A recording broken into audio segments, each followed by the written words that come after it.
다이너모디비 테이블 생성 완벽 가이드에 오신 것을 환영합니다.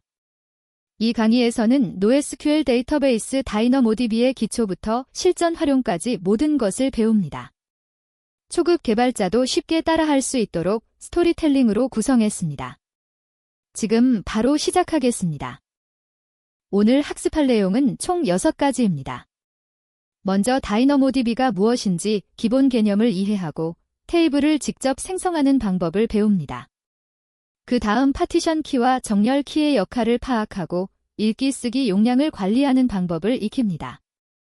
이어서 온디맨드와 프로비저닝 모드의 차이를 비교하고 마지막으로 글로벌 보조 인덱스를 활용하는 방법까지 다룹니다. 차근차근 따라오시면 다이너모디비 전문가가 될 수 있습니다. 다이너모디비는 AWS에서 제공하는 완전 관리형 NoSQL 데이터베이스입니다.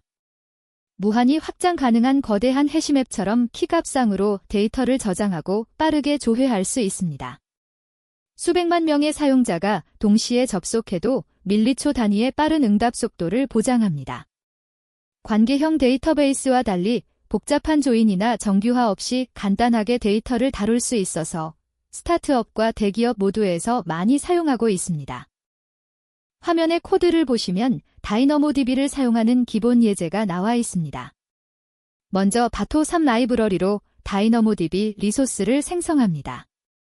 리전 네임을 서울 리전인 apnoassist-2로 지정했습니다. 다음으로 유저즈 테이블을 참조하는 객체를 만듭니다. 마지막으로 getItem 메서드로 유저 아이디가 유저 123인 데이터를 조회하면 거의 즉시 결과가 반환됩니다. 이처럼 다이너모디비는 키 하나만 알면 빠르게 데이터를 찾을 수 있는 것이 큰 장점입니다. MySQL 같은 관계형 데이터베이스를 사용할 때는 어땠을까요? 테이블을 만들 때마다 ERD를 그리고 정규화를 고민하고 외래키를 설정해야 했습니다. 하지만 다이너모디비는 그런 과정이 필요 없습니다. 조인을 지원하지 않기 때문에 데이터를 중복해서 저장하는 것도 허용됩니다. 대신 애플리케이션 레벨에서 필요한 데이터를 조합하면 됩니다. 이렇게 설계 철학 자체가 완전히 다르기 때문에 처음에는 낯설 수 있지만 익숙해지면 매우 편리합니다. 다이너모디비의 핵심 장점은 3가지입니다. 첫째, 자동 확장이 가능합니다. 사용자가 10명이든 1000만 명이든 AWS가 알아서 처리합니다. 둘째, 관리 부담이 없습니다. 백업, 복제, 패치 같은 운영 작업을 AWS가 대신 해줍니다. 셋째, 일관된 성능을 제공합니다. 데이터가 아무리 많아져도 밀리초 단위의 빠른 응답 속도를 유지합니다. 이런 이유로 넷플릭스, 나이키, 삼성 같은 글로벌 기업들이 다이너모디비를 적극 활용하고 있습니다. 이제 본격적으로 테이블을 만들어 봅시다. AWS 콘솔에서 테이블 생성 버튼을 클릭하면 다양한 설정 옵션이 나타납니다. 가장 중요한 것은 테이블 이름과 기본 키 설계입니다. 테이블 이름은 나중에 변경할 수 없으므로 신중하게 지어야 합니다. 파티션 키는 반드시 설정해야 하는 필수 요소이고 정렬 키는 필요에 따라 선택적으로 추가할 수 있습니다.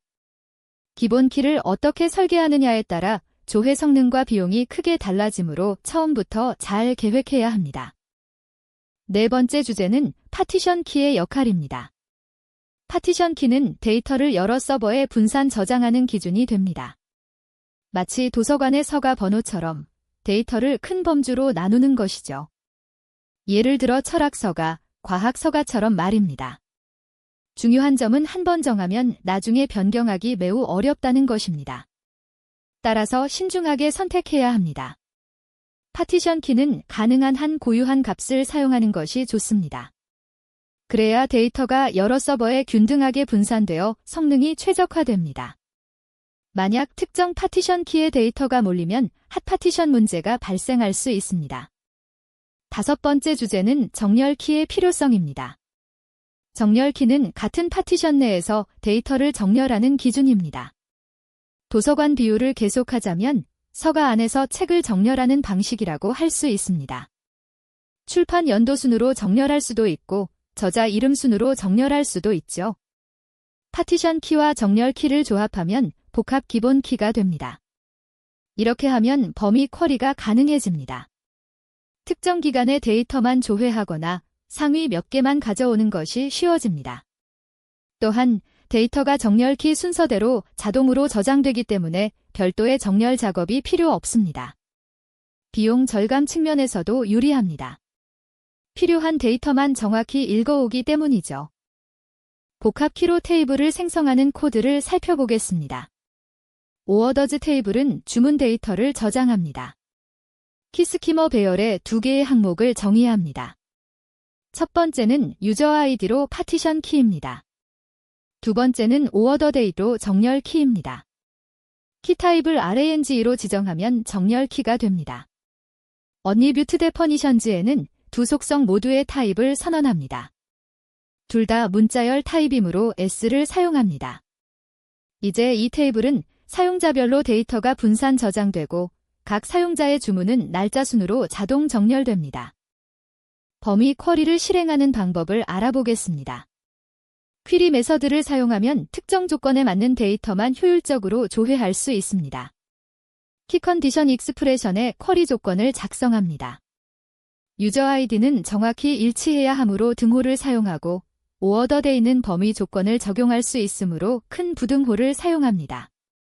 익스프레셔너리 뮤트 배류주의 실제 값을 바인딩합니다.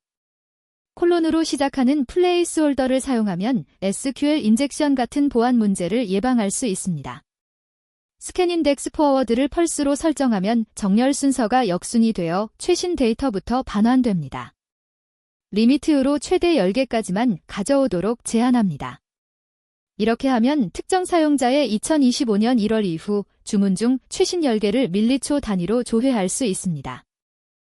여섯 번째 주제는 읽기와 쓰기 용량 유닛입니다. RCU는 읽기 용량 유닛, WCU는 쓰기 용량 유닛의 약자입니다. 이것은 다이너모DB의 처리 능력을 나타내는 단위입니다. 마치 도로의 차선 수처럼 용량이 많을수록 더 많은 요청을 동시에 처리할 수 있습니다. 하지만 용량을 많이 설정할수록 비용도 함께 증가합니다. 1 RCU는 초당 4KB 크기의 데이터를 1회 읽을 수 있는 능력입니다. 이것은 강력한 일관성 읽기를 기준으로 합니다. 1 WCU는 초당 1KB 크기의 데이터를 1회 쓸 수 있는 능력입니다. 적절한 용량을 설정하는 것이 성능과 비용의 균형을 맞추는 핵심입니다. 일곱 번째 주제는 온디맨드와 프로비저닝 모드의 비교입니다. 다이너모DB는 두 가지 용량 모드를 제공합니다. 온디맨드 모드는 사용한 만큼만 비용을 지불하는 방식입니다. 트래픽을 예측하기 어렵거나 갑자기 급증할 가능성이 있는 서비스에 적합합니다. 용량을 미리 설정할 필요가 없어서 관리가 간편하지만 요청당 비용이 조금 더 높습니다. 프로비저닝 모드는 미리 읽기와 쓰기 용량을 예약하는 방식입니다. 안정적인 트래픽 패턴을 가진 서비스에서 비용을 절감할 수 있습니다. 오토 스케일링을 함께 사용하면 트래픽 변화에 자동으로 용량을 조절할 수 있어 유연성도 확보할 수 있습니다. 프로비저닝 모드로 테이블을 생성하는 코드입니다. 빌링 모드를 PROVASIONED로 설정합니다. 그 다음 프로비전드 스루포트 파라미터로 읽기와 쓰기 용량을 지정합니다. 리드 커패서티 유니츠를 10으로 설정하면 초당 10번의 4KB 읽기가 가능합니다. 라이 커패서티 유니츠를 5로 설정하면 초당 5번의 1KB 쓰기가 가능합니다. 이렇게 용량을 미리 예약하면 안정적인 비용으로 서비스를 운영할 수 있습니다. 용량이 부족하면 오토 스케일링이 자동으로 증설하고 트래픽이 줄어들면 다시 축소합니다. 여덟 번째 주제는 글로벌 보조 인덱스, 즉 GSI입니다. GSI는 파티션 키 외에 다른 속성으로도 데이터를 조회할 수 있게 해주는 강력한 기능입니다. 마치 책의 뒷부분에 있는 찾아보기 페이지처럼 여러 기준으로 빠르게 검색할 수 있습니다. 예를 들어 주문 테이블에서 유저 아이디가 파티션 키라면 주문 상태로는 직접 조회할 수 없습니다. 하지만 스테터스 속성의 GSI를 만들면 진행 중인 모든 주문을 빠르게 찾을 수 있습니다. GSI는 테이블과 별도로 용량을 관리하며 최대 20개까지 생성할 수 있습니다. GSI를 포함한 테이블 생성 코드를 살펴보겠습니다. 언리뷰트 데퍼니션즈의 스테터스 속성을 추가로 선언합니다. 글로벌 세컨데리 인덱시즈 배열에 인덱스 정의를 추가합니다. 인덱스 네임은 스테터스 인덱스로 지정하고 키스키머에서 스테터스를 파티션 키로 사용합니다. GSI에도 정렬 키를 추가할 수 있지만 여기서는 생략했습니다. 프로젝션은 인덱스에 포함할 속성을 결정하는데 프로젝션 타입을 all로 설정하면 모든 속성이 포함됩니다. KYS only로 설정하면 키 속성만 포함되고 include로 특정 속성만 선택할 수도 있습니다. 이제 스테터스 값으로 주문을 직접 조회할 수 있게 되었습니다. 9번째 주제는 실전 활용 사례입니다. 실시간 게임 순위표 서비스를 예로 들어보겠습니다.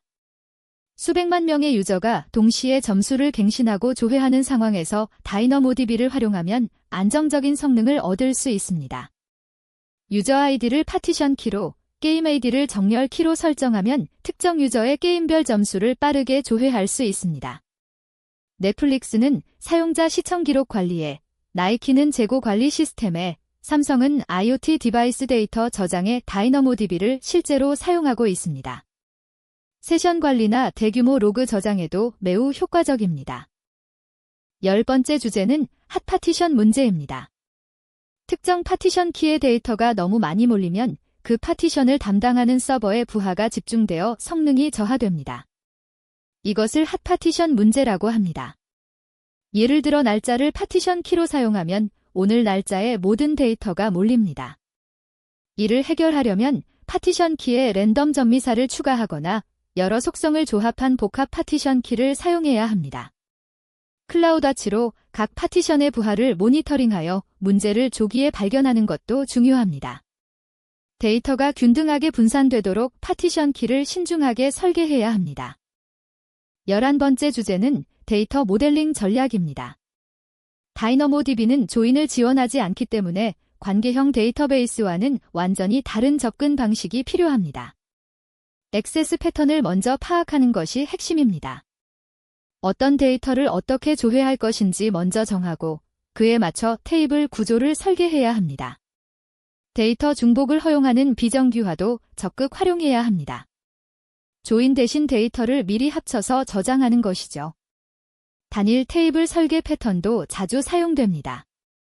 여러 종류의 관련 데이터를 하나의 테이블에 함께 저장하여 쿼리 성능을 최적화하는 방법입니다. 12번째 주제는 네이밍 규칙입니다. 테이블과 속성의 이름을 명확하고 일관되게 정하는 것이 매우 중요합니다.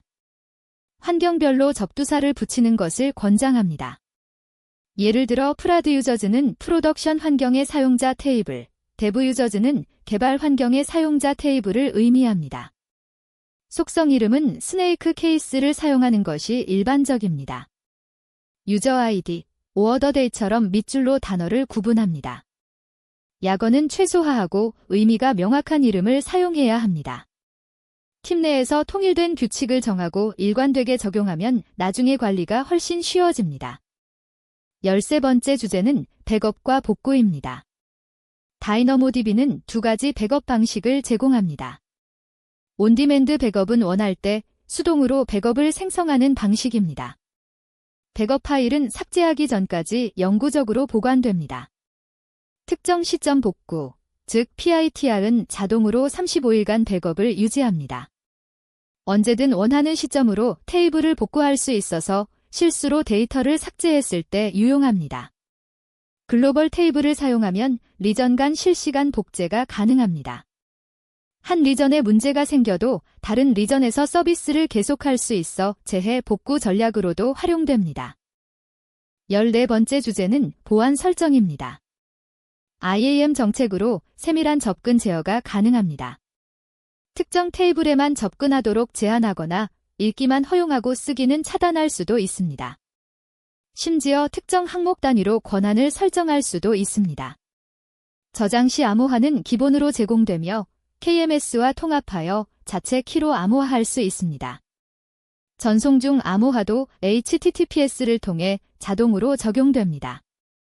VPC 엔드포인트를 사용하면 인터넷을 거치지 않고 프라이빗하게 다이너모디비에 접근할 수 있어 보안이 더욱 강화됩니다. 15번째 주제는 비용 최적화 팁입니다.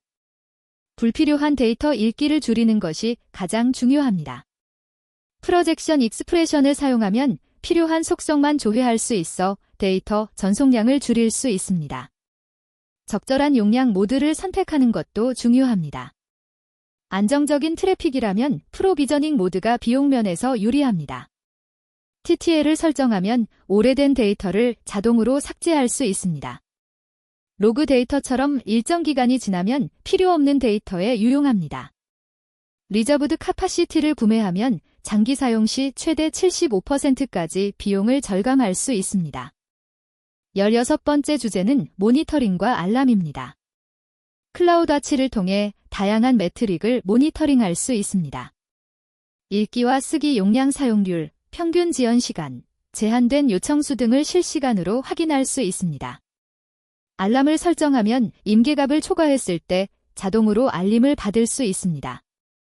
예를 들어 읽기 용량 사용률이 80%를 넘으면 이메일이나 SNS로 알림을 보낼 수 있습니다.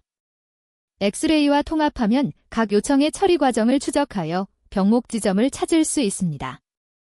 이런 모니터링 도구들을 적극 활용하면 문제를 조기에 발견하고 대응할 수 있습니다.